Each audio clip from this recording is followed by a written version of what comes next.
তো গাইস আমার এই চ্যানেলের একটা শর্ট ভিডিওতে 9.7 মিলিয়ন ভিউ হয়েছে। তো 9.7 মিলিয়ন ভিউ থেকে আমি কত ডলার পাইছি বা ইউটিউব মানে শর্টসে কেমন ইনকাম দেয় তোমাদের কাছকে দেখাবো। ঠিক আছে, তোমরা মানে এই ভিউর ইনকামটা দেখলেই বুঝতে পারবা যে শর্টসে মানে ইনকাম কেমন হয়। ঠিক আছে, তো চলো ইনকামটা দেখি। তো দেখো 9.7 মিলিয়ন ভিউ, এখানে আমাকে ডলার দিছে কত, $32। ঠিক আছে, যেটা বাংলা টাকায় 3500 বা 3800 হবে।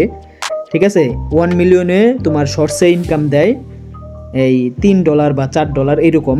কিন্তু তুমি যদি লং বানাও, ঠিক আছে, লংয়ে যদি 1 মিলিয়ন হয় আর ভিডিওটা যদি সেটা 8 মিনিটের মতো হয়, তাহলে তুমি $200 থেকে $300 পাইবা যদি 1 মিলিয়ন হয় লং ভিডিওতে। ঠিক আছে, আমি যেটা দেখাইলাম এটা হচ্ছে শর্ট ভিডিও ইনকাম। শর্টসের তুলনায় লংয়ে কিন্তু ইনকাম অনেক বেশি। তবে তুমি যদি শর্ট মানে রেগুলার আপলোড করো তাহলে দেখা যাবে তোমার রিচ অনেক বাড়বে এবং মাসে 100 মিলিয়ন 200 মিলিয়ন ভিউজ কোনো ব্যাপারই না।